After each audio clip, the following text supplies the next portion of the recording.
Okay, thank you so much for attending. Adriaan, thank you for making the time for us this morning or this afternoon.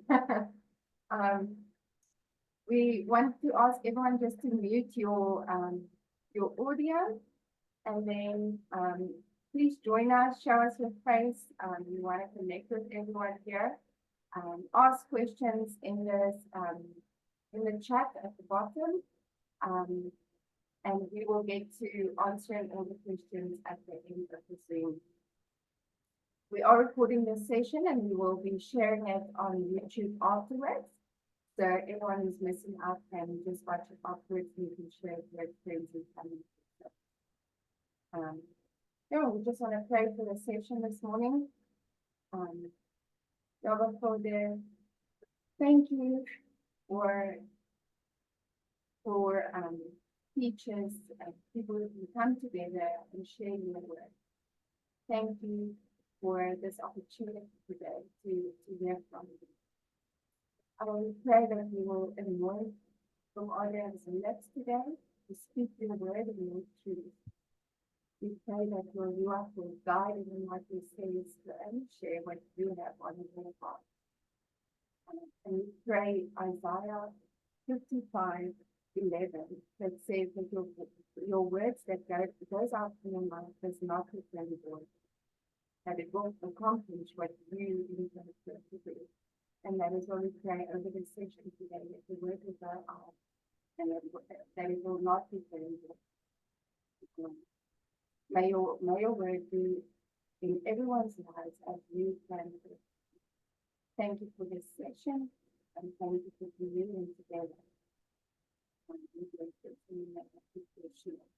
Amen.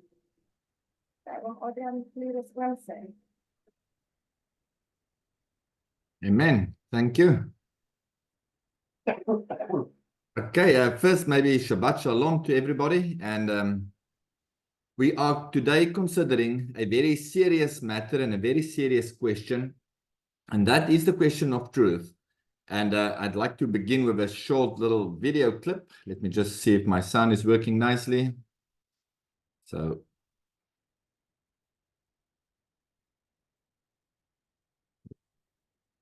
Colonel Jeff, did you order the code red?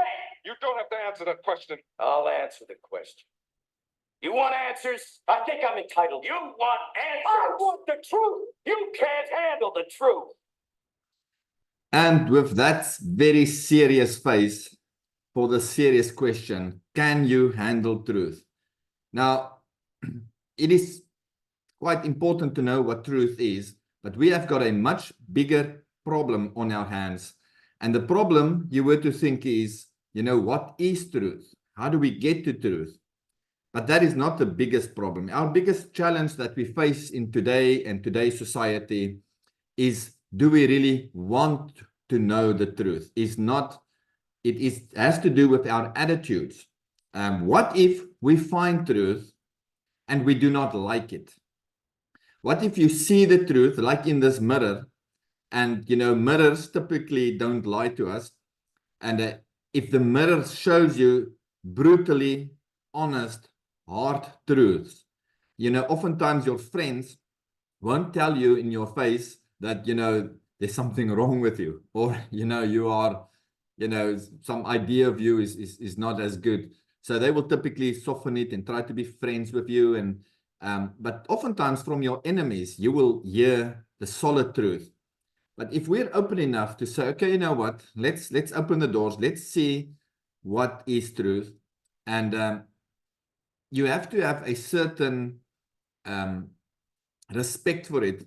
You have to be horrified, potentially. You have to be ready to be shocked out of your boots, to think, for years and years and years, there's a chance that you've been wrong about something and it will change your life forever. So do we really want to know truth? What if the truth that you find is so much different, is the opposite than what you used to believe? Maybe you told people things and even what you told them is wrong. So can you handle the truth is the question for today. And that is the bigger question of, before we even discuss what truth is our attitude Do we want to know the truth? And I'm going to explain this in a very simplistic way, not in a very philosophical way, just in a way that everybody, even myself, can understand. And I'm going to use boxes for that. So the first box that we're going to discuss today is the box of information. This box, I want you to imagine, contain all the information in the world.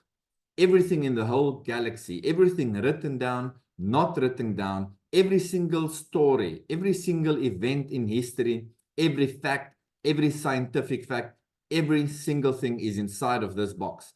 Now, if we were to open this box and you look inside, you will see all these topics, history and arguments and economics and technology and science and sports and, just name it. Every piece of information is inside this box. Now, this is quite a spectacular box. So the question then arises, how much of this box do I know?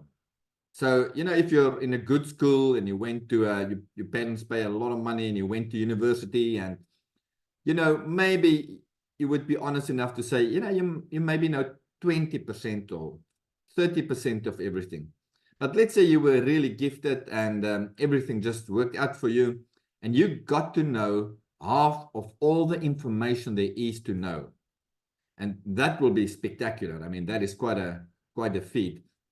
It's very impressive, but there's a challenge in that there's a half of things that you absolutely know nothing about, that you don't even know that you don't know about those topics. So this is one of the problems, that this box that we are going to talk about is huge. There is a lot of information out there. There's also a nice video, probably a couple, on YouTube about the Dunning-Kruger effect. And you can go and search that. But it's a study they made about people and how people perceive themselves. Are they stupid, or are they dumb, or are they clever? How do people rate themselves? And it's quite an interesting study. And the findings were that, people that are not as gifted or doesn't know that much, what's a nice way to say that? Dumb people overrate themselves quite a bit. People overrate them and overestimate how much they really know. Whereas smart people actually do not do that. Smart people think everybody already knows what they know. So there's, everybody is on the same boat. And it's quite a very fascinating topic, and you're welcome to have a look at that. But so this is some problems that we're going to discuss with this box. And also, sometimes truth or information is hard. It's not superficial. It's not on the top level. You have to grasp and run through that box and dig and to find what you're looking for. It's not, you're not going to sit casually on your couch and the information will just appear. So let me introduce you to yourself. That is you for today. And the first box that we discuss is this box of information. There we have it. Okay. The next box we're going to talk about is the box of lies. It goes by many other names: falseness, truth, dishonesty, deceit. Now, again, all the lies in the whole world is inside of this box. And this box is quite full, I can tell you that. Every single lie, if we open that box, all the lies that you can find, I'll be there in 5 minutes, is the one I hear kind of regularly. There's white lies, black lies, gray lies, traffic is bad, I've got a flat next to the road, my tire is punctured, I'll call you later, it wasn't me. Name them. This box got it all. Everything is inside there. Now, the challenging thing I want to illustrate here is that those two boxes, the box of information and the box of lies, look exactly the same. Okay. The other problem is that this box is full to the brim. I mean, there is a lot of lies and a lot of deception out there. So there we go. There's our second box. And again, as you can see, it's not easy to identify which is which. They pretty much look the same. The next box I want to talk about is actually inside of your head. And we'll call this the box of truth. So how this works is we're going to do some brain surgery just now. But in your head, there is basically, you've got two stamps. You've got true and false. And, when information presents itself, sometimes within a split second, you stamp a piece of information with true or false, and then you file it. To illustrate this, let me cut open your brain. And there we've got the first box inside of your head, and it's the truth box. So what typically would happen is somebody would say, the sky is blue. Now, you could see you don't know where this is coming from the left box or the right box. But anyway, there is a statement, the sky is blue. You take out your stamps, you look around, you observe, you see, okay, yeah, the sky is blue. I stamp it with true, and you file it in the truth box. Okay, very simple. So far, it's a perfect system. The next box we're going to talk about is the box of garbage, or you can call it the box of lies or junk or deception. All the lies inside your head now is in this box. So to illustrate this, there we go. Inside your head, there's another box. It's called garbage, and a piece of information will present itself. The sky is green, and you know, you are quite quick with your stamps this time, and you say, no, that's a lie. You stamp it as false, and you file it appropriately in the garbage box. Okay, so far so good. Then we've got another box. The box of, I wonder, the questions, you know, is this, is it true? Is it false? You're not really sure, a little bit uncertain. You know, it's questions, boxes, it's information that you're not quite willing to put in the truth box, but you're also not quite willing to put it in the garbage box. It must just wait there somewhere in your head. And it's also inside your head. And there we go. Let's call it the wonder box for now.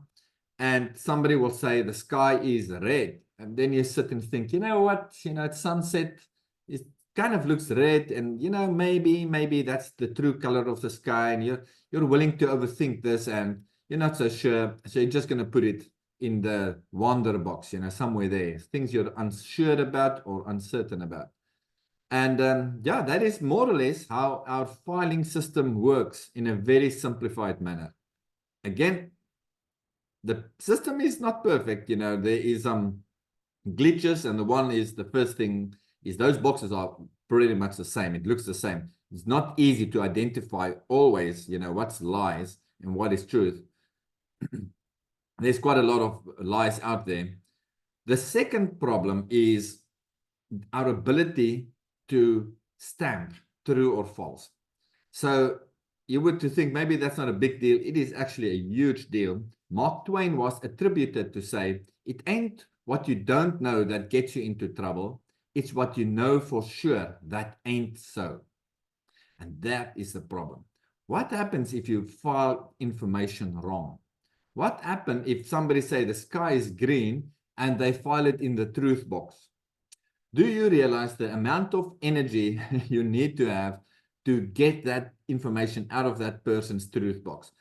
There is a potential that long-standing relationships of 10 or 20 years, your best friends, you will start to argue about this, and your friendship will break down. Families will break down depending on how you will file things in your truth box or in your garbage box. Our filing is not the same. The filing in my head is not the same as a filing in your head. And if mine looks different than yours, then you are obviously incorrect. And there's a debate. Wars have been started. You know, there's just a lot of problems if you file things incorrectly. What about if somebody says there is a God and your friend says to you, no, there's not. There's not a God. And he files it in the garbage box. Do you know how much work it takes and how much hurt it causes and the long-term effects of that person's misfiling? For him just to quickly just make a call and says, no, you know what, I don't think God exists. And yeah, it throws the whole idea of God in the garbage. That is not just an innocent decision. That affects your whole life. So these are very, very serious matters. So now the next question is then, okay, how many lies, not only about reality don't you believe, but how many lies about yourself? If your parents told you, and you will amount to nothing, you are pretty useless, you are this and you are that, and they say it often enough and loud enough, eventually you will start to believe that. You will agree with false information and you will file it in the truth box. And I've met with people that is 60, 70 years old, that for decades and decades, they struggled with some of these lies that they hold on to and believed, and it really wrecked their whole life. That people coming at the age of 60 say, why do I only now hear this? Why do I only now find forgiveness and freedom and release from all these lies?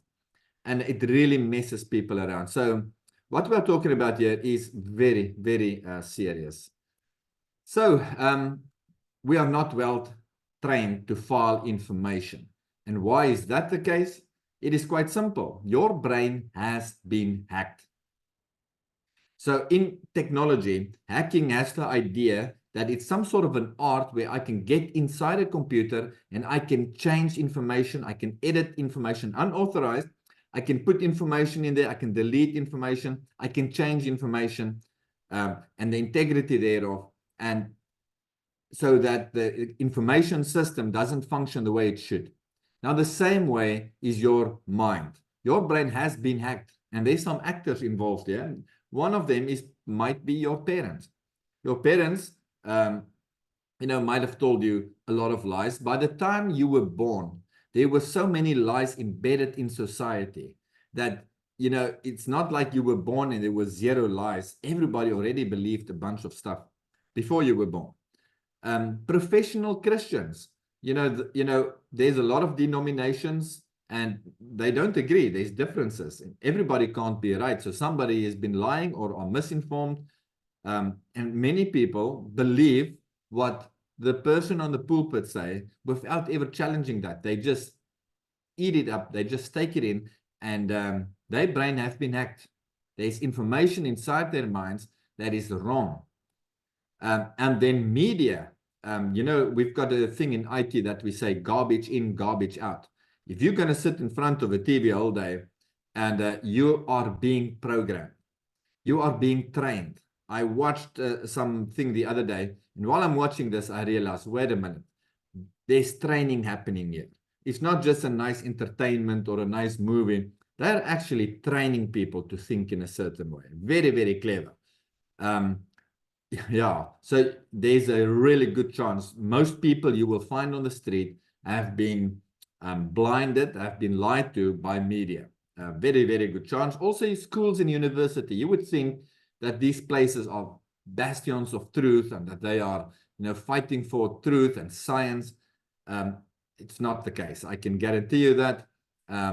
We cannot believe every single thing that anybody of these groups at least tell you.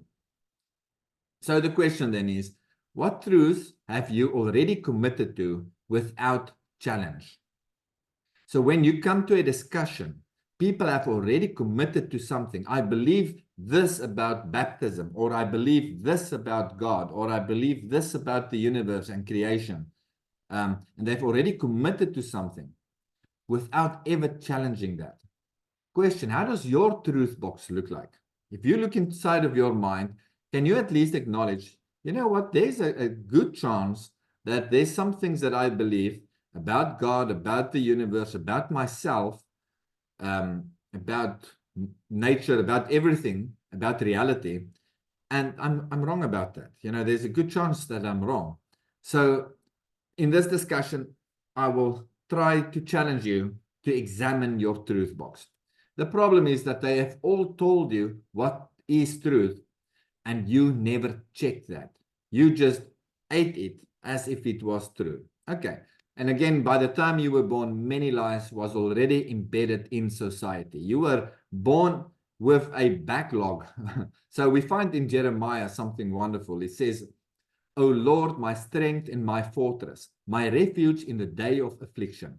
The Gentiles shall come to you from the ends of the earth and shall say, now in my mind, I think they are shouting this, surely our fathers have inherited lies, worthlessness, and unprofitable things.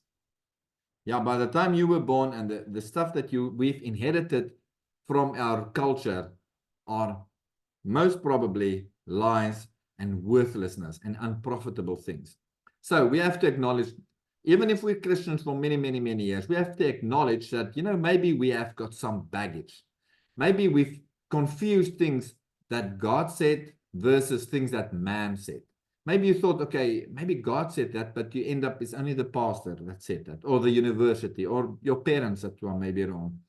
Whatever the event is, there's a good chance, even for myself, after doing a lot of introspection, that I still have baggage, you know. So how do we deal with this? Okay. I still want to challenge you. How do you truly know that you listening here today are not deceived, at least in one area of your life? How do you truly know that what you believe is not just a fairy tale? Somebody just made it up and you just believe it and there's really no grounds for it at all. Can you really sit there and say that, you know, you're just faking it? You believe maybe in God, but you don't really believe that. Let's be serious. Maybe you think that. Maybe you think there's maybe a God, but here deep inside of you, you're not absolutely convinced that God is really looking at me, knowing me, He is with me. You maybe think that, but do you really know it? Aren't you just faking it? You're not really thinking it's the truth. How do you know if you're not just a product of your culture? Now, if you were born in Saudi Arabia, there's a high probability you would have been Muslim. And if you were born in a Christian country, there's a high probability that you were Christian, you know, whatever you define as Christian. How do you know you yourself are not just a product of your culture? Maybe your parents were Christians and now you are Christians. So you are just following the trend. You are just another statistic. How do you know you are not that statistic? Okay. And how do you really know that the ideas that you have and that you believe in aren't just man-made ideas? So I want to challenge us, because oftentimes we overrate how smart we are, how clever we are, how truthful we are, you know, how authentic we are. We overrate our information. And yeah, I want to challenge that. So are you willing to examine what is inside your truth box? Are you willing to shake it out, turn it out, and check every single thing? Throw everything out and let's examine what is inside your truth box. So I like this picture. And the question is, are you willing to follow the truth? It does not matter where it leads you. As long as it leads you to the truth, are you willing to follow this road? Now, you can't see the end of that road.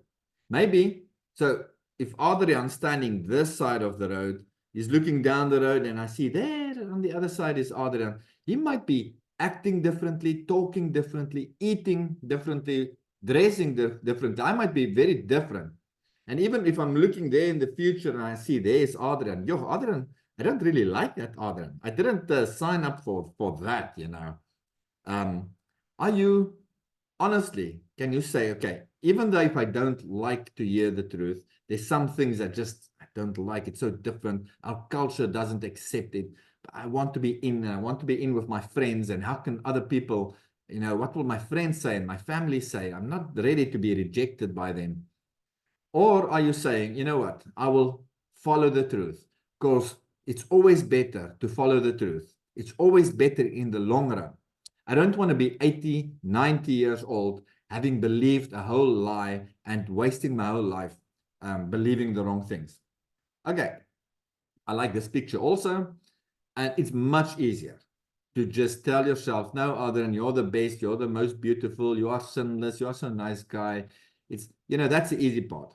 It's always inconvenient to face reality, to face the truth. And, you know, there's not a lot of people in those lines. So if you were to take up this challenge, it will probably be a bit of a lonely walk for a while, at least.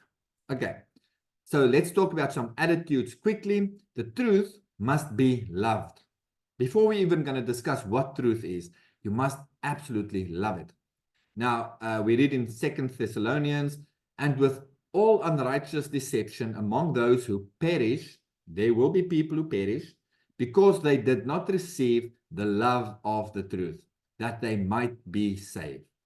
Ultimately, people that perish is purely because they do not love the truth. They love the darkness, they love the lies more than the truth. Because you know what? Truth is offensive. The Bible is an offensive book.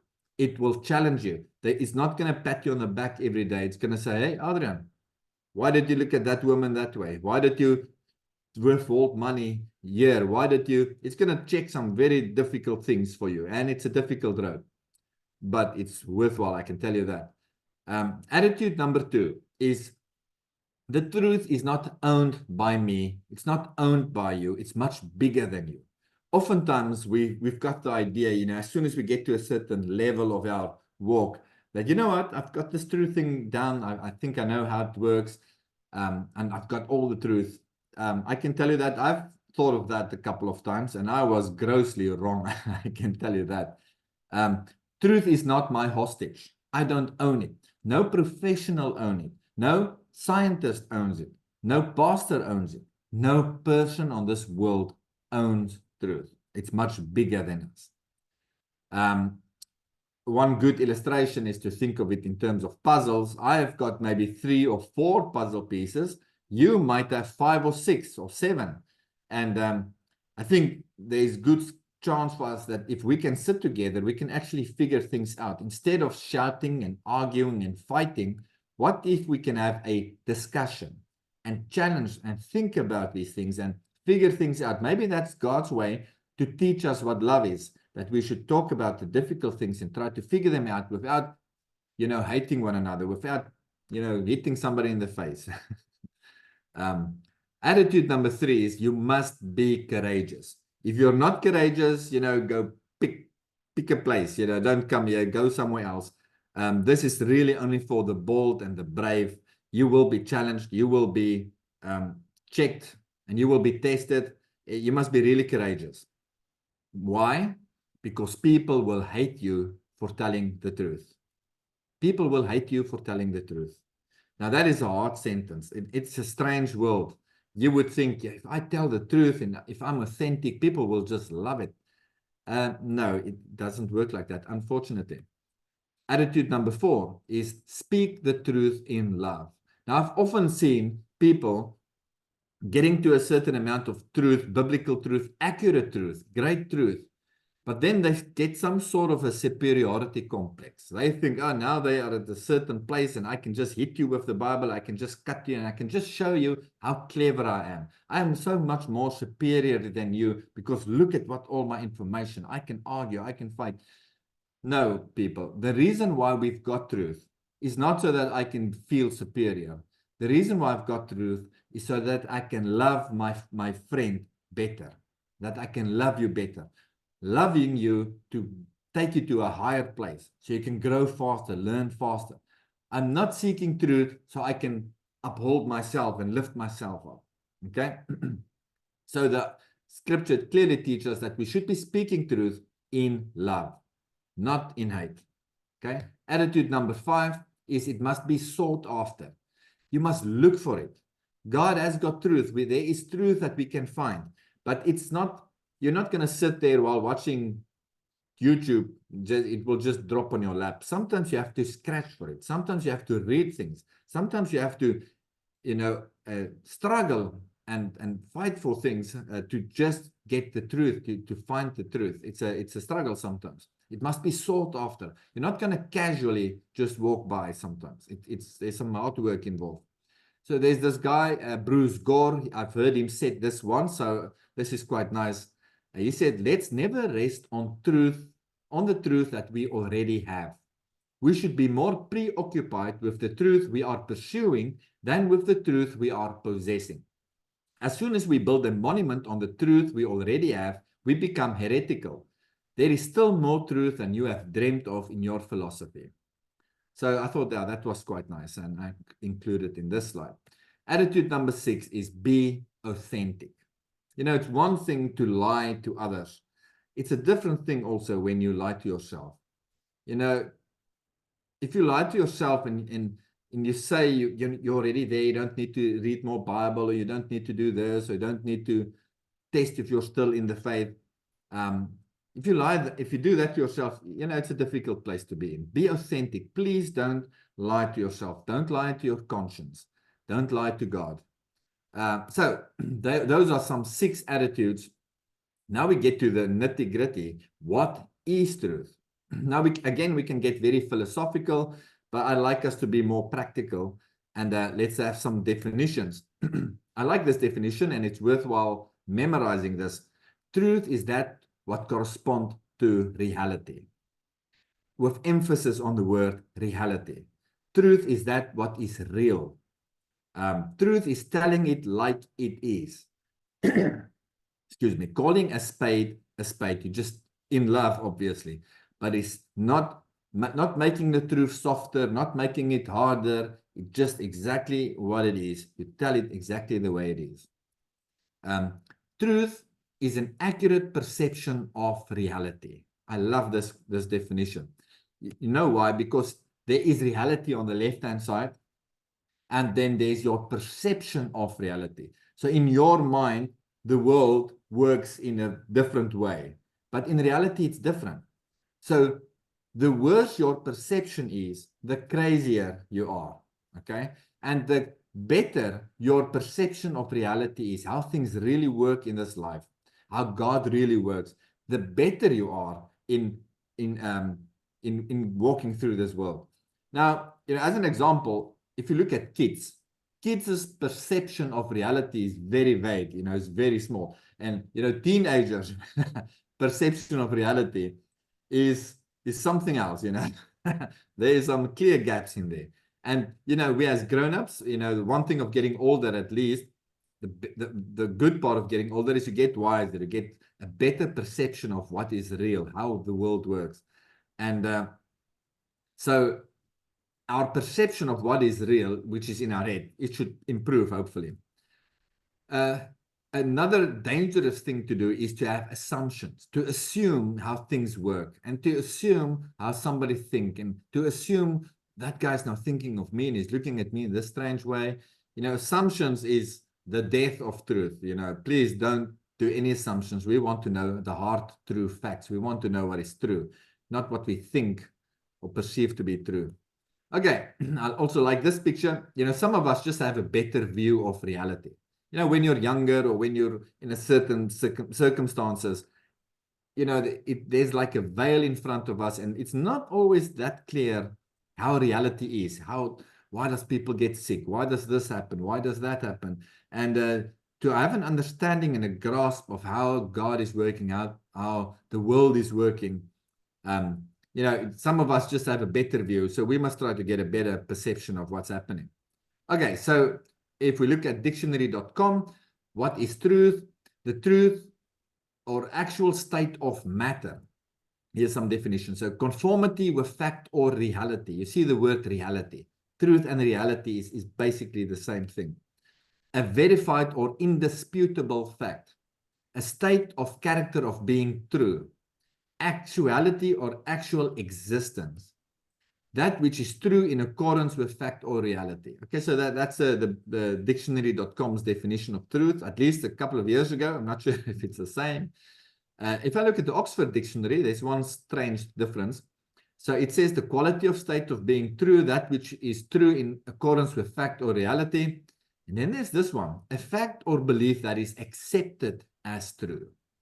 Now that's a little bit, it sounds right, but if we think about it, if I'm a very persuasive person and I can persuade somebody about something, and I can get the majority of them to accept my lie, then that lie, because the majority accept it, it will automatically become truth, because it's accepted by the majority as truth. Is that really what truth is? Let's dig a little bit deeper into that, and let's examine that more. So again, please memorize these things. When you're standing on a braai or you're somewhere, it's quite nice to have this in your memory. Truth is that which correspond to reality. As a simple example, there's a statement that says this is a chair. Now, what you do in a split second is you run through that list of definitions, and you say, is this true? Is this the actual state of matter? Is this a verified and indisputable fact? Does it have a state of character being true? Is it actual existence, quality of being true, correspond to reality, accurate perception of reality? We tick all those boxes and we say, yeah, that's true. Now, it implies, obviously, that we speak the same language. We've got the same definitions. We all agreed that that color is green. We all agreed that that color is red. we all agreed that this is a chair. So maybe in that definition, if we agree to name things, to have the certain vocabulary and to name things that we should agree on, that is fair. But let's examine this more. Knowing truth is just simply a method to judge if something is accurate or not. Yeah, we often hear people say you shouldn't judge, but actually you cannot not judge. Everybody judges. Everybody judges if something is right or wrong, if something is true or false. If somebody says that is not a chair, you will judge that and say, no, it is a chair. And we do it like instantaneously. So the best way to define truth, I find, is to see what truth is not. Now, truth is not determined by consensus. Somebody, I shared a belief that I have the other day, a while ago, and somebody said to me, Adriaan, wait a minute, you are saying this thing, but you are only one person. There are thousands of Christians, hundreds of thousands, that believes totally the opposite of you.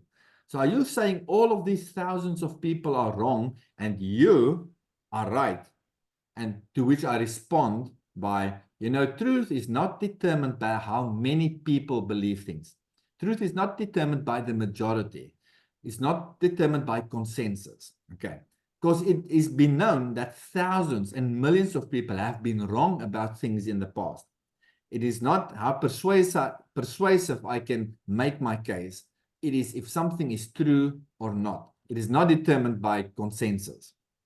The next, so if the majority, if I were very persuasive and I tell you, listen, tomorrow, the sky will fall in your heads and we're all going to die. If I can convince the majority of that, then it means this is not true. No, it does not mean that. Truth is not determined by how many people believe things. Many people can be wrong. Point number 2, truth care not how sincere you are. Now, it is good to be sincere, but we should not confuse sincerity with truth. It is very possible and highly likely that you can be super sincere and wrong at the very same time. Okay, I know people that are very sincere Christians. They've got a good moral character and probably much better people than what I am. I know people like that, and they are very sincere, really, really good people. But they are wrong on some things, at least in my perception. And so you cannot make the case, but Adriaan, look at that guy. He's such a sincere person. Are you telling me he's wrong? To which the answer is yes, it's possible. Sincerity should not be confused with truth. You can be sincere and wrong at the same time. Point number 3, truth is not determined by how long people believe something. So again, I had this discussion, sharing my faith, and this guy said, okay, Adriaan, but are you saying that I'm wrong and my mother is wrong and my grandmother is wrong and for hundreds of generations or for many generations, we are all wrong? To which I respond, truth is not determined by how long people believe something. I am convinced through scripture that we should, for example, not baptize infants, but we should be baptized as soon as we can repent. Now, for 1,500 years up till today and going forward, there are people that's convinced that they should be baptized as babies. Now, in my perception, they are wrong. And they have been wrong for 1,500 years. That's a long time. Can you think about how many generations that is? For 1,500 years, people have been known to be wrong about things. And so you cannot make the case, because somebody believed this for X number of years, therefore it is truth. No, it is not. It's a known fact that people can be wrong for a very long time. Point number 4, truth is not just what you can see. Okay, we cannot see everything. We do not know everything. You cannot always trust your eyes.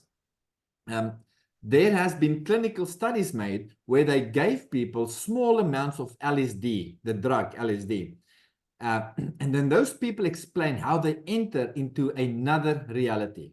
One of the test subjects explained how they experienced an orgasm in their elbow. Other people explained how they seemingly think they can fly. And who is to say that those people are not really seeing reality as it is, and that we are actually kind of drunk, not seeing the full picture, not experiencing all of reality. These people will say they can see different colors and more colors and many, many things. So how do we know that we are not in a false sense of reality, yet when you use this drugs, then you are in reality, then only can you see truth? The answer is fairly simple. So if you think you can fly after taking those drugs, and if you jump out of a building, you will actually meet reality. If you stand in front of in a road, and there's a truck coming your way, and if in your perception you say, keep on saying to yourself, there is no truck, there is no truck, it's irrelevant what you think. The facts won't care about your feelings. You will be dead in a couple of minutes. So, but the point is you cannot always trust your perceptions. As an example, here's a statement. The rooster crowed and the sun came up. Therefore, the conclusion is the rooster made the sun come up. It's a silly example. But you know, there's people with these kinds of arguments, and they only base their arguments in a small sense and in a small way on what they can observe. Now, all truth is not so easy to observe. We should not think that we can trust our eyes. It's not everything we can see. Okay. Point number 5, truth does not need to make sense. Now, it's actually the Jehovah's Witnesses that helped me with this. I was studying with them for 2 years, and they would tell me their story and their gospel and their lies. Really, that's what it is. And this guy keep on saying to me, but Adriaan, can't you see that what we are telling you makes so much sense? To which I respond, our objective is not to making sense. Our objective is truth. Okay, because what's making sense to you does not make sense to me. Sense is not what we're seeking. Okay, yes, truth ultimately does make sense, but not my sense or your sense. It has its own sense. Okay, as an example, you know, I've heard discussions with atheists where atheists will say, oh, you know what, you cannot believe in God because you cannot even describe God. And then this other person responded and say, you know, can you tell me what energy is? And then this scientist will explain him how it's measured and how it's described and the effects it has. But the answer then is, listen, please explain to me exactly what is energy. And then the scientists say, no, we actually don't know exactly what it is. And they also don't know exactly what lightning is. They also don't exactly know what consciousness is. They can measure it, they can see it, but it doesn't really make sense. Truth does not always have to make sense. Okay, it is just there. It is reality. Now, it also doesn't give us permission to say all sorts of silly things because it doesn't make sense. But we should be very careful to trust our own ability to make sense out of things. Okay, our brains are not that great sometimes. Okay, so basically what I'm saying, truth is not limited to your understanding or your senses or your ability to grasp it. It's bigger than that. Okay, not every thought that pops up in your head is the truth. Please, people, sometimes I hear people saying, oh, I woke up this morning, this idea came to me, and then they just say a lot of junk. And then to which I respond, listen, you cannot believe even your every thought that comes up in your head. Okay, why not? Because of the next point. It must be tested. Truth can be tested, even if it's my own thoughts coming up to myself. Okay, so what truth is the truth is not dependent on me to defend it. And yes, we should defend truth. But even if I do not defend it, truth will still exist. We should have the attitude to say, okay, you know what? If this belief that I have, if it's really the truth, let me put it there on a table. Okay, let's cut it, let's slice it, let's break it, let's open it, let's try to do whatever we can to dismantle it. And if it's the truth, it will still stand. It does not need my help. So if I believe a specific thing, let's say about the Sabbath, and so okay, let's put it up there, let's test it, let's get the biggest cynics, the biggest critical, let's get all the Bible verses that we can get, let's get it. I want the best objections we can find to this idea. And then people will give those objectives. And then, you know, after testing that and looking through that, you see, oh, wait a minute, this still stands. It's not going, my world is not going to break apart if my long-held belief is wrong, okay? Because what my interest is I want to know truth. And if what I thought was the truth, if it breaks down under scrutiny, then it's good, then it's wrong, then I should not believe it. Truth must be open to defense, and it must be open to attack, okay? There I said it again. Truth is not every idea that pops into your head. Said it twice now. Okay, so let's quickly think about something, science. Okay, so people will typically say, you know what, Adriaan, you are maybe believing stuff on the one side, but you know, I believe in science. And I thought, man, I hear this so often that I just need to address this quickly. So science comes from a Latin word, scientia. I hope I'm pronouncing it correctly. And all that it means. Please don't make more of it than what it is. Science just means to know something, to have knowledge of something. Okay, that's all it is. Okay, the opposite of science is nescience. And again, I hope I pronounce it correctly. Nescience is the opposite of scientia, and it means to be ignorant. It carries the idea that you have the ability to know something, and you have the capacity to know something, and the intellect to do so, but you don't, for whatever reason. Maybe, yeah, whatever the reason is, you are just ignorant. You should have known, but you do not know. So you are ignorant, you are nescious. Now, just for the fun of it, that word nescious is exactly where we get the word nice from. So if somebody tells you again, hey, you know what, you are very nice, what they're really saying, you've got no science. You are ignorant. So yeah, so again, if somebody tell you you're nice, just watch out, you know. Luckily, definitions of words changes, so yeah, just do with that whatever you want to do.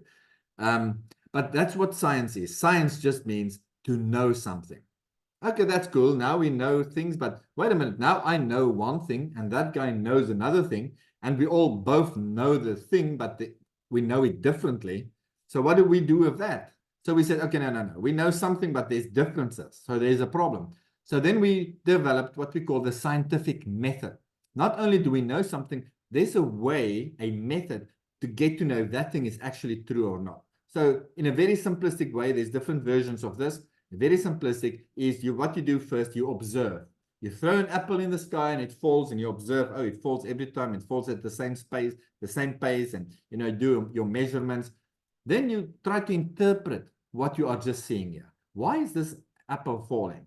And then you try to discover things and you work out formulas, and then you test and repeat that. Okay, it must be repeatable. So science must be observable, must be tested, testable, and must be repeatable. Okay, that is by definition what science is, and it's more the scientific method. That is how we know things. So if I say I know something and you say you know something else, how are we going to know who's right? Oh, that's nice. We look at our observations. We look at how we interpret things. We look at how, can I test it? Can I repeat it? And the guy's making the best claim is the winner. Okay, so the method is almost more important than the actual fact, because the method will tell us to get to the real science, to get to real facts. Okay, now, let me just go to the next slide. So the one tool that we have is science. Okay, now every single Christian that I know believe in science. Okay, if I'm going to bump my toe on the wall, it's going to bleed. If I'm making a mistake and I cut my finger off, the finger is going to be off. It does not matter if I'm a Christian or not. It's going to happen. The knife is sharper than my finger. So if you're driving, and let's say you're a Christian, your car has got nice Christian music on it, and there's a sign in the road that says sharp right. But I ignore that. You know, I'm a spiritual person. I'm just going to ignore basic biology, and I'm just going to drive straight. I'm going to get into an accident. Okay, because all Christians do believe in reality. We do believe in knowledge. We do believe in science. Okay, there's a false sense where people think, oh, we've got belief and faith on the one side and science on the other side, and somehow these two things are at war with one another. It is a false dichotomy. It's never like that. No, it's just a scientist that wants you to believe that's the case. Now, our belief in our science is not versus one another. Okay, we believe facts. So, for example, the one question that often comes up, why do people get sick? You know, if I'm going to drink pills, like let's say slimming tablets. I've heard many stories about that. Slimming tablets, and now 10 years later on, my stomach is a mess. And now I'm praying to God, God, what's happening? Is it sin? Is it this? Is it that? The one reason, and there could be a number of reasons, but one reason is, listen, you ignored biology. If you're going to drink poison, it's going to have an effect on you. In the same way, if you're going to cut off your finger is not going to be there. It is basic facts, basic biology. That's the way God made reality. Many Christians live in an alternate reality, in the super spiritual space, and really, it's just inside their head. It's not anywhere else. So anyway, I can go on for a long time about that. So the one tool that we have, people, it's a tool, is the tool of science. There's a scientific method, and that's the way we know things. The second tool that we have is a tool called reason. Now, why do we need reason? Is science not enough? No, science is not enough, by the way. Science does not answer the why question. Why are there people on this earth? Science cannot tell you that. Okay, so reason has to do with philosophy. Is, not everything we can prove scientifically. Some things we can prove by reason only, reasonableness. Okay, so you have an idea and you attack the argument or the idea, and it's all happening here in your brain.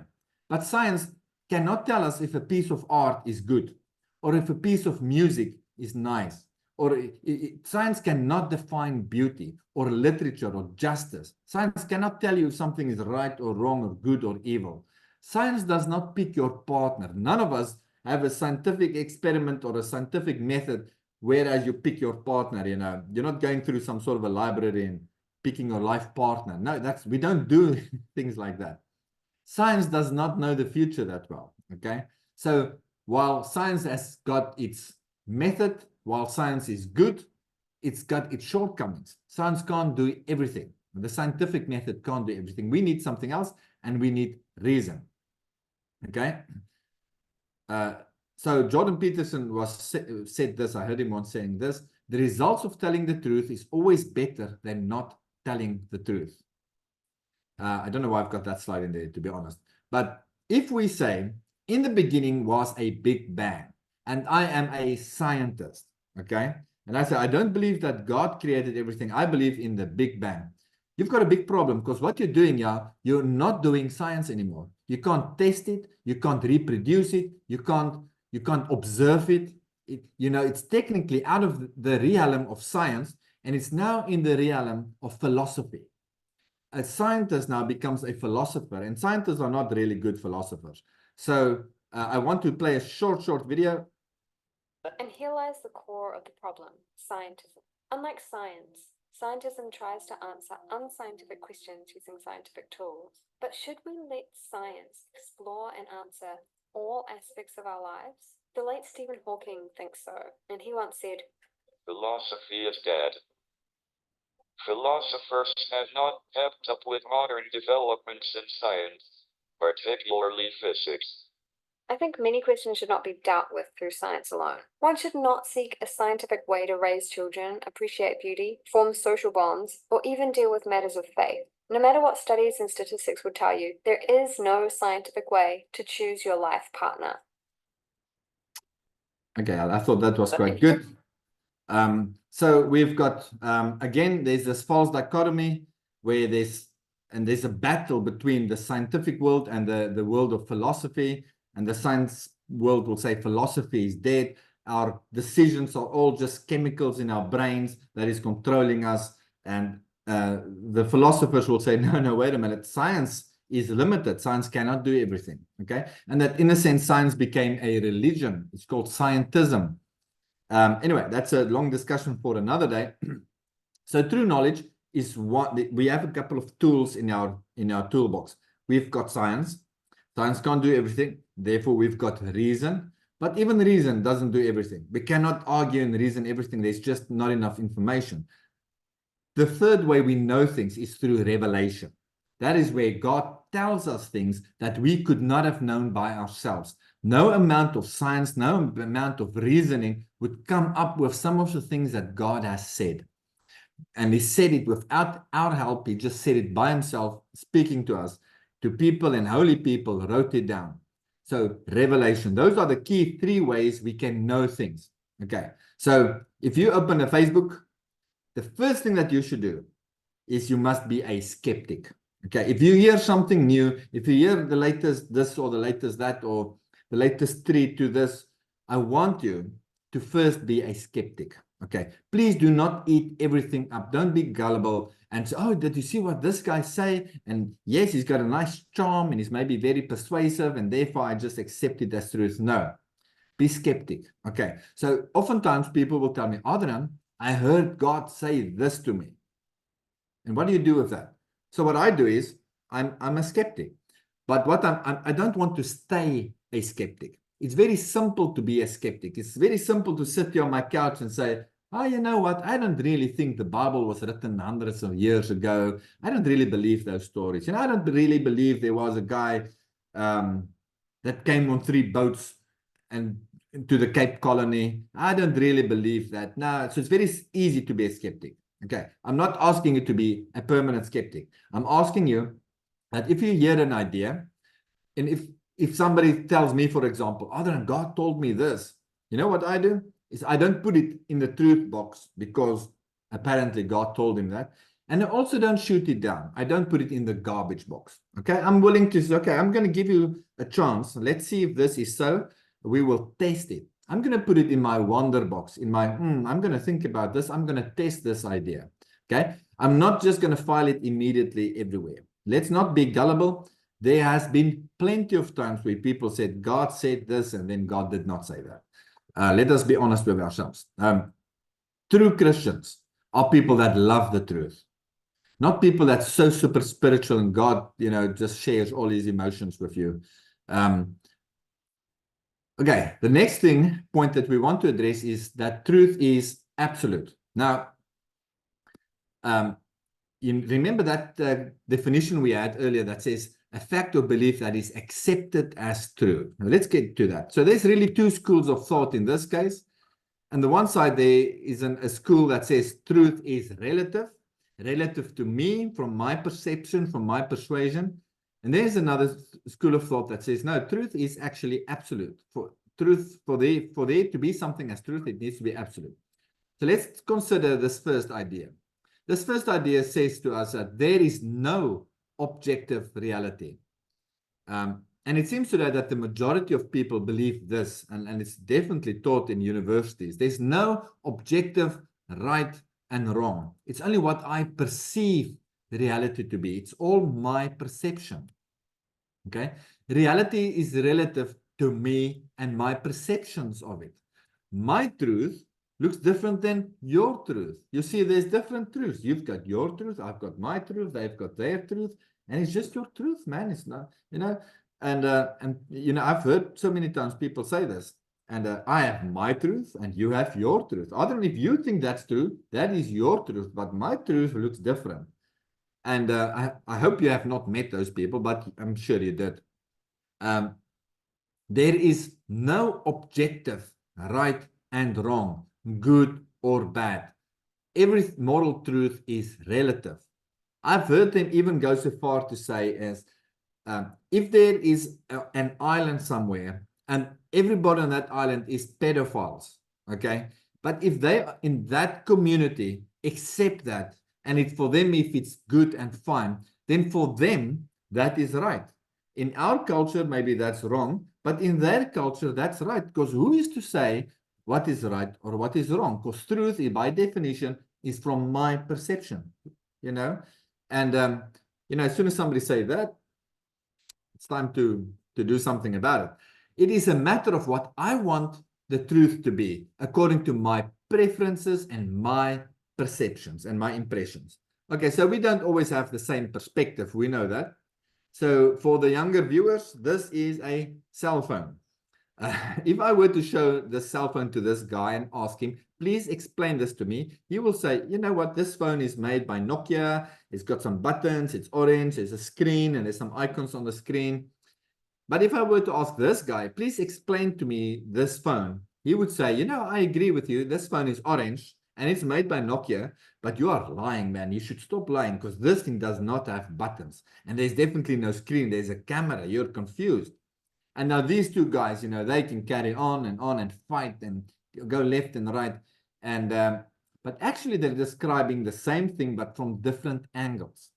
So there's a nice joke I've heard of two cab drivers that met, and hey, asked one, what's the idea of painting one side of your cab red and the other side blue? Well, the other responded, when I get into an accident, you should see how all the witnesses contradict each other. So I thought, yeah, that's quite clever, because people are looking and reporting stuff from different angles, different views, they see different things. Also, if you have never seen a pencil before, and I show you this picture, and I say to you, please describe me this pencil, you're going to say, no, this pencil is mostly straight, but there's like a bend there in the middle. Pencils have got bends in the middle. That's my perspective. That's relative to my angle, my viewpoint. Yet we all know objectively that's not true. A pencil is straight, and it's only the light that's being bended by water that gives us that impression. So on the other side of this thought experiment is the idea that truth is absolute. Now, you will definitely get some resistance, and they will say to you, no, truth is relative. There's no such thing as absolute truth. To which you can respond, are you absolutely sure? Because if there's no absolute truth, you cannot know that absolutely. And that whole question just fails instantly. Truth is absolute truth. If truth is relative, relative truth makes science impossible. It's impossible to know anything from my angle and your angle. We don't want a truth. We want the truth. Okay? Also, relative truth makes truth meaningless. It really doesn't matter what you believe because everybody just believes different things if truth is really relative. Nobody, and yes, as you know, people will say they believe in relative truth, but they're really lying. Nobody really believes in relative truth. In that example that I explained earlier, if you're going to stand in front of a truck and that truck is coming at 120 kilometers an hour, you know, you're going to die. It doesn't matter what you think, what you perceive, and what your perceptions are. There is something like reality and absolute reality. Okay, so I think I'm running out of time. Let me just look at it. Yeah, I think I'm a little bit short for time, so I'm gonna not show this video, which is quite a good video. Let me go on and say, okay, but listen, what about this camp that says truth is relative? Truth is that which corresponds to reality as perceived by who? By you or by me? Now, that's a fair question. If truth is that which corresponds to reality, according to whose perception is that? Is it your perception or my perception? To which the answer is, truth is not from my perspective or not from your perspective, but from God's perspective. So you cannot talk about truth without eventually and shortly starting to talk about God. Okay? You will then find that everybody that believes that truth is relative, they typically do not believe in God because there's no higher moral authority. There's no absolute authority that says what is right and what is wrong. And therefore they have to define that truth is relative because they want to get rid of God. On the other side, we can acknowledge to say, you know what, there are things that's right and wrong. It doesn't matter if you're a pedophile on an island, it's still wrong. It will always be wrong. Okay, so I think let me watch that video quickly. Just go back a bit. It's quite good.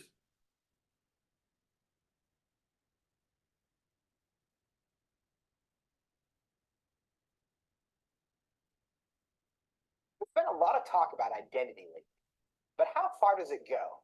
And is it possible to be wrong? We went to the University of Washington to find out. Are you aware of the debate happening in Washington State around the ability to access bathrooms, locker rooms, spas based on gender identity and gender expression? I think people should be able to have access to the facility. I think bathrooms could and potentially should be gender neutral because there doesn't need to be a classification for differences. I think people definitely should have the ability to go to whichever locker room they want I feel like at least public universities should do their best to accommodate for those who do not have a specific gender identity. You know, whether you identify as male or female and whether your sex at birth is matching to that, you should be able to utilize the resource. So if I told you that I was a woman, what would your response be? Good for you. Okay, like, yeah. Nice to meet you. I'd be like, what? Really? I don't have a problem with it. I'd ask you how you came to that conclusion. If I told you that I was Chinese, what would your response be? I mean, I might be a little surprised, but I would say, good for you. Like, yeah, be who you are.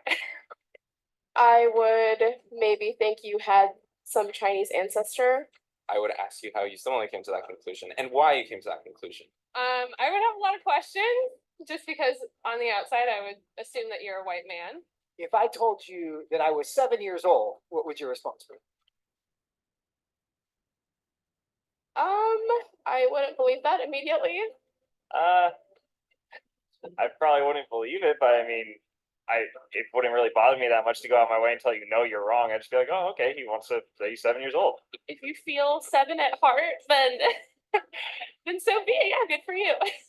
So if I wanted to enroll in a first grade class, do you think I should be allowed to? Probably not, I guess. I mean, unless you haven't completed first grade up to this point and for some reason need to do that now. If that's where you feel like mentally you should be, then I feel like there are communities that would accept you for that. I would say so long as you're not hindering society and you're not causing harm to other people, I feel like that should be an okay thing. If I told you I'm 6 feet 5 inches, what would you say? That I would question. Why? Because you're not. No, I don't think you're 6'5". If you truly believed you're 6'5", I don't think it's harmful. I think it's fine if you believe that. It doesn't matter to me if you think you're taller than you are. So you'd be willing to tell me I'm wrong? I wouldn't tell you you're wrong. No, but I say that I don't think that you are. I feel like that's not my place as like another human to say someone is wrong or to draw lines or boundaries. No, I mean, I wouldn't just go like, oh, you're wrong. Like, that's wrong to believe in it. Because, I mean, again, it doesn't really bother me what you want to think about your height or anything. So I can be a Chinese woman. You sure. But I can't be a 6'5" Chinese woman. Yes. If you thoroughly debated me or explained why you felt that you were 6'5", I feel like I would be very open to saying that you were 6'5" or Chinese or a woman. It shouldn't be hard to tell a 5'9" white guy that he's not a 6'5" Chinese woman. But clearly it is. Why? What does that say about our culture? And what does that say about our ability to answer the questions that actually are difficult? Yeah, so that is always shocking. I've watched that thing many times, and I hope you can see that there's a cowardness in many of those people. They don't want to tell other people they're wrong, because why? Truth is offensive. Truth requires that you confront reality and you say it as it is. And, you know, people don't like the truth. They don't have the love for the truth. So I think it falls under scrutiny. As soon as you examine the stupidity of the ideas that all truth is relative, then, you know, it cannot stand up. There's no, it doesn't make scientific sense. It doesn't make sense at all. Okay. So truth is that which corresponds to reality, not from my perspective or from your perspective, but from God's perspective. Okay. So if truth is absolute, what would be the requirements for it to be absolute? Now, I just want to say that there are things that is relative truth. You know, I like chocolate ice cream. I think bubblegum ice cream is terrible.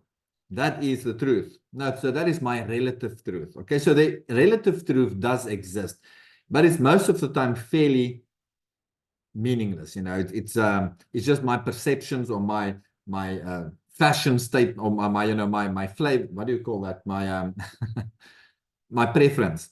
But when we talk about real truth and absolute truth, you know, if there is something like that, what would be the requirements for it? And the requirements is that number 8, absolute truth is universal, meaning it would be the same in China and in India and in Russia and in America. If I say 4 plus 4 is 8, 4 plus 4 will be 8 in China and in the States and everywhere else. Okay, it's universal, it's everywhere the same. Absolute truth is that in its fullness. Oftentimes we just have what we can maybe call partial truths, or just an angle or certain section of the truth. The best story I've heard is a friend that told me that, he was supposed to be at work, but he's in a mall somewhere, and then his boss phoned him. And when he realized, oh, he's in trouble now, he quickly ran into the bathrooms, and he said to his boss, listen, I'm just in the toilet now, I can't speak, I'll phone you later. Put down the phone, and then he walked out. Question, did he lie to his boss? So, technically, when he answered, yes, he was in the toilet, so you can make a case to say, no, he didn't lie. But if you were standing outside and you watched the full truth, not just the 1 minute intersection, you watched the whole event happening there in front of you, the start and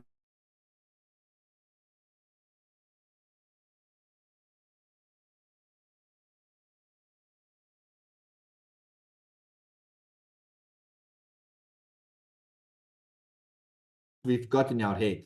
I just halved it because we have got so many full truth. There's just many times we just got sections or little pieces of truth. Absolute truth is infallible. Now, this idea I got from when I was watching somebody talk about the Pope. And this guy, this Catholic priest said, no, the Pope is infallible, meaning everything that he says is always correct. Everything that he writes is always true and correct. So I thought, wow, that is silly. That is quite a thing to say about another human. But I thought, that's quite a good definition for absolute truth. Now, I was wanting to put some extra slides here, but I totally forgot to do that. I remember seeing a discussion, and this guy claimed that in the 1970s, the scientists said the Earth is 200,000 years old. And in the 1980s, the scientists said the Earth was, I'm guessing a little bit now, was 1 billion years old. In the 1990s, they said the Earth is 2 billion years old.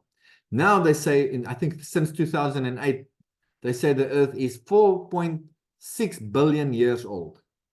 So if what they said in the 1980s were absolute truth, the truth would not have changed. It would have stayed the same, meaning that what they call science is not really knowledge. It's not really science. It is pseudo-science. It's not real. It's philosophy, because they did not add facts. They didn't measure. They didn't repeat. There was no scientific method involved whatsoever.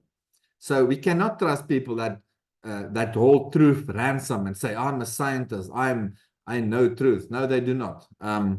I found some of the biggest liars on this earth is scientists. And yeah, there's many examples. I won't go into that. Absolute truth can never be wrong. If they were wrong in the 1980s, they were wrong in the 1990s. What's the chance that they're not wrong now?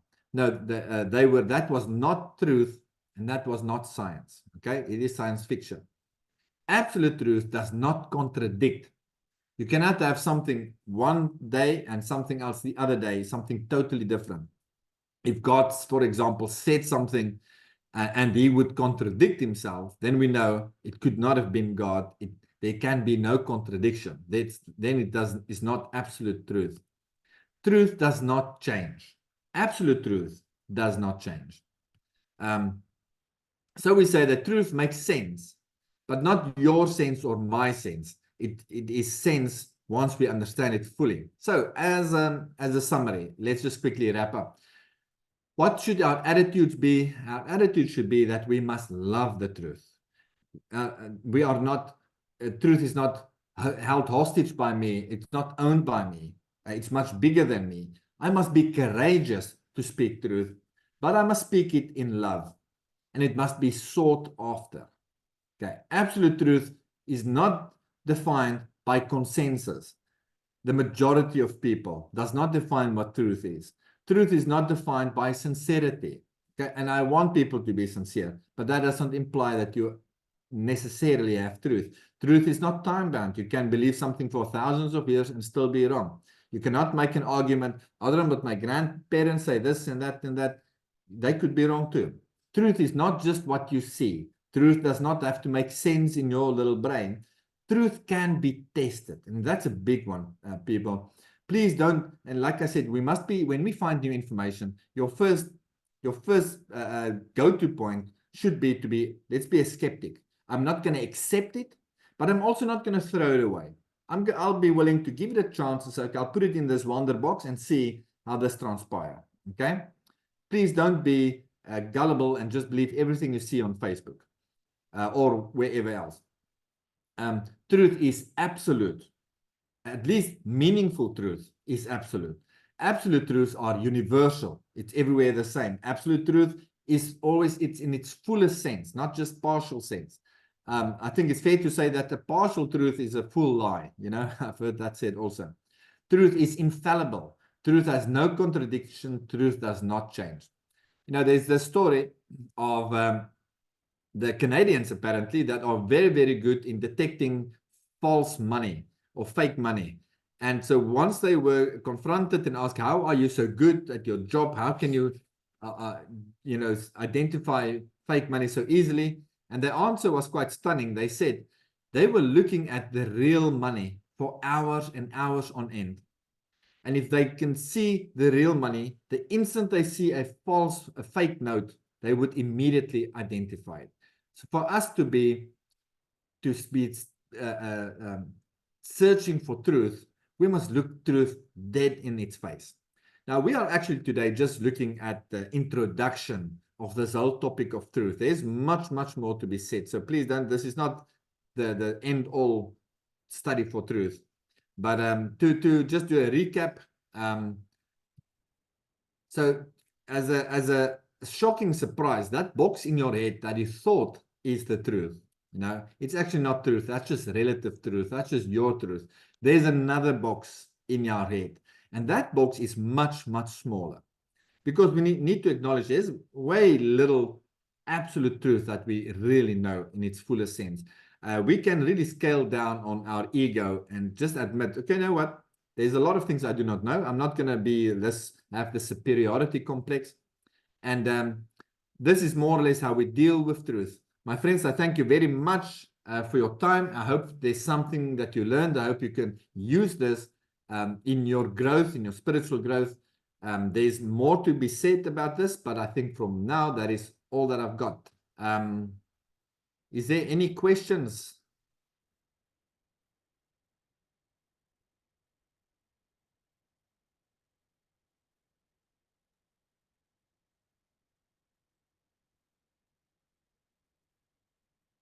Right, it doesn't look like there's any questions. Thank you, Adriaan. I'm just going to stop the recording.